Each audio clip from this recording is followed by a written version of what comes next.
네, 시장의 유망 기업을 발굴하고 투자 포인트 알아보는 시간입니다. 회사 다녀왔습니다 코너죠. 독립리서치 밸류파인더 이충원 대표와 함께하도록 하겠습니다. 어서 오세요. 안녕하십니까? 네, 대표님이 직접 탐방을 다니시는데 기업들을 선별하는 엄선한 조건들이 있다고요? 어떤 것들이죠? 네, 일단 보통 시가총액이 5천억 원 미만인 회사를 많이 다니는데 보통 보고서를 쓸 때는 3천억 원 이하로 많이 쓰고 있고 올해 사상 최대 실적이 예상이 된다거나 이런 모멘텀이 기대되는 부분들 위주로 좀 말씀을 드리면서 정식적으로 보고서를 개장 전에 발간하고 있습니다. 네, 오늘 시작하기 전에 AS부터 한번 하고 갈까요? 오르비텍. 네, 원전 관련된 건데 최근 보고서 발간 이후에 업앤다운이 좀 있었던 것 같은데.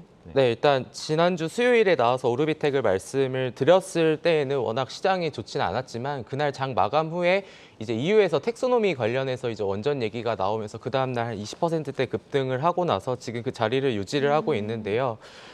사실 오르비텍이나 뭐 BHI나 우진이나 뭐 두산 에너빌리티 같은 종목들은 결국은 우리가 봐야 되는 모멘텀은 정부 주도 산업이라는 점, 여기에서 이제 실적에도 반영이 될 거고요. 모멘텀도 확보를 하고 있는 상황인데 여기에 이제 원전 ETF의 자금이 또 유입이 된다면은 수급적인 모멘텀까지 더 붙을 수 있는 상황이기 때문에 뭐 이 회사를 당장에 뭐 밸류에이션을 통해서 목표 주가를 산정하기는 쉽지는 않겠지만 그래도 지금 이런 시장에서 좋은 모습을 보여주고 있다라는 부분은 계속해서 유지가 되지 않을까라고 좀 보고 있습니다. 앞으로도 좀 주의 깊게 살펴보시면 좋을 것 같고요. 그래서 오늘은 또 어떤 기업을 들고 오셨을지 상당히 궁금한데 기업 소개해 주시죠. 네, 아까 그 내역 중에 하나가 올해 사상 최대 실적이 예상되는 기업이다라고 말씀드렸는데 오늘 MK전자인데요.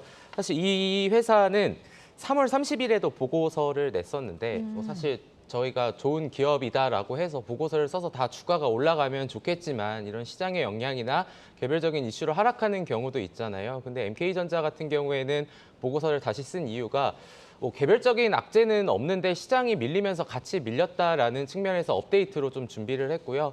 일단 이 회사를 간단하게 말씀드리면은 네. 그 본딩 와이어가 1분기 매출의 약 91% 정도를 차지를 했는데 이게 우리가 그 반도체 칩을 이제 상상을 해보면은 금색이 다 줄처럼 있는 게 있잖아요. 그게 이제 본딩 와이어가 이제 우리 사람의 머리카락 평균 굵기의 10분의 1 정도 되는 굉장히 미세한 선인데 네. 이게 반도체 조립 공정용 리드 프레임하고 실리콘 칩을 연결해서 이런 전기적 신호를 전달하는 역할을 한다라고 보시면 좋을 것 같습니다.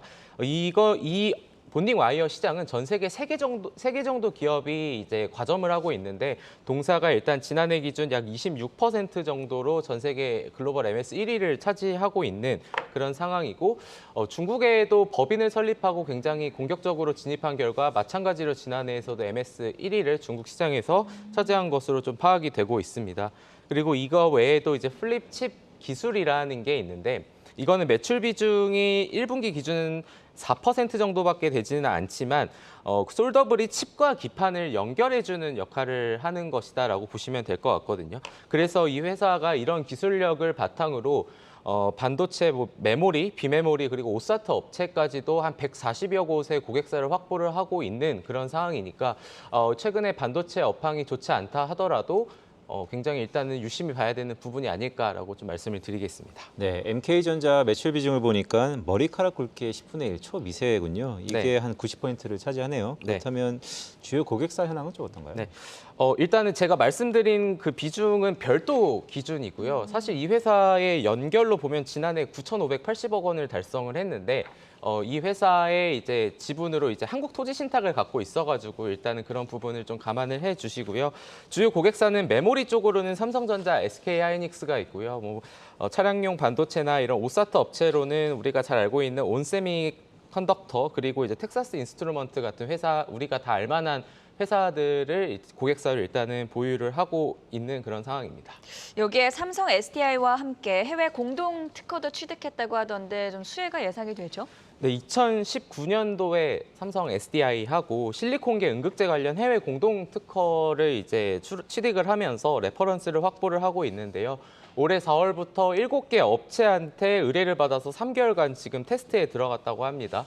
동사가 개발하는 거는 크게 두 가지 소재인데요. SI 얼로이랑 그리고 SIC 가 있는데 SI 얼로이 같은 경우에는 지금 동사가 유일하게 지금 국내에서 개발하고 있는 건데 그러면은 이게 개발 단계인데 과연 이게 효율이 있냐라는 부분을 좀 자료로 보여주시면 좋을 것 같은데 SI 얼로이가 초기 효율 테스트 결과가 일단 우리나라는 아니고 해외 기업을 기준으로 했을 때 이미 양산을 하고 있는 경쟁 업체 이상의 초기 효율을 확보했다라고 합니다. 그래서 이런 부분들도 좀 체크를 하시면 좋을 것 같고 올해 이제 퀄 테스트가 이제 들어갈 것으로 보고 있고 지금 파일럿 시설만 갖고 있는데 이게 참 해석하기 나름인 것 같은데 이 회사가 지금 공격적으로 다 투자를 하진 않았어요. 이게 왜 안 했을까라고 하면은 선제적인 투자를 집행하면 고정비 리스크가 너무 많아지다 보니까 일단은 고객사한테 확실한 주문이 들어왔을 때 공격적으로 캐펙스를 증가할 계획을 지금 갖고 있는 것으로 파악이 되고 있고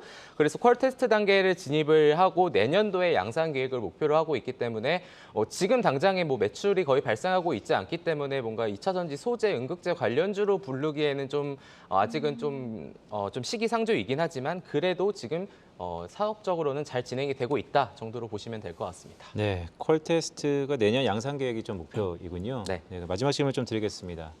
역시 MK전자도 환율에 관해서 네. 뭐 이슈가 좀 있을 것 같은데 뭐 원화 약세에 약간 수혜를 받나요? 이 회사 좀 차트를 보여주시면 좋을 것 같은데 이 회사가 그 당시 앞뒤 전후로 해서 3년 정도를 봤을 때 사상 최대 실적을 달성한 해가 1998년도 그리고 2008년도거든요. 우리가 그 해를 생각해 보면은 그러네요. 타 금융위기가 왔을 예. 때 환율이 급등을 했었기 때문이죠. 이 회사의 수출 비중의 80%가 이제 수출 비중이 있기 때문에 좀 그런 수혜를 굉장히 많이 받고 있는 상황이고 아마도 올해 같은 경우에도 이로 인해서 사상 최대 실적을 달성할 수 있지 않을까라고 좀 보고 있습니다. 그래서 아까 서두에 말씀을 드렸던 것처럼 반도체 업황이 지금 그렇게 좋지 않은데 올해 사상 최대 실적이 나는데 향후에 반도체 업황 사이클도 좋아지면 더 좋은 실적이 나올 수 있지 않을까라는 기대감을 충분히 가질 수 있는 대목이다라고 좀 보고 있고요. 그리고 지난해 9월부터 동부엔텍이라는 회사를 인수를 했는데 지분을 100% 인수를 하면서 연결 기준으로 그게 또 온기로 오늘 올해 실적에 좀 반영될 예정이니까 그래서 이제 어제 종가 기준으로 올해 PER을 환산을 해보면은 아까 한국토지신탁 같은 경우에는 이제 연결로 들어오다 보니까 그러면 조금 이제 해석의 여지가 있거든요. 사실 올해 예상하는 이 회사의 당기순이익은 연결은 982억인데 그런 걸 빼고 지배주주 순이익으로 봤을 때는 한 391억 원 정도 예상을 하고 있거든요. 그거를 당기순이익으로 환산했을 때도 지금 PER이 5.8배 정도밖에 되지 않기 때문에 충분히 밸류에이션과 과대 낙폭의 컨셉으로 충분히 접근을 해볼 수 있을 만한 알짜 회사다라고 좀 말씀을 드리도록 하겠습니다. 네, 오늘은 MK전자에 대해서 알아봤고요. 지금까지 밸류파인더 이충원 대표와 함께했습니다. 고맙습니다. 감사합니다.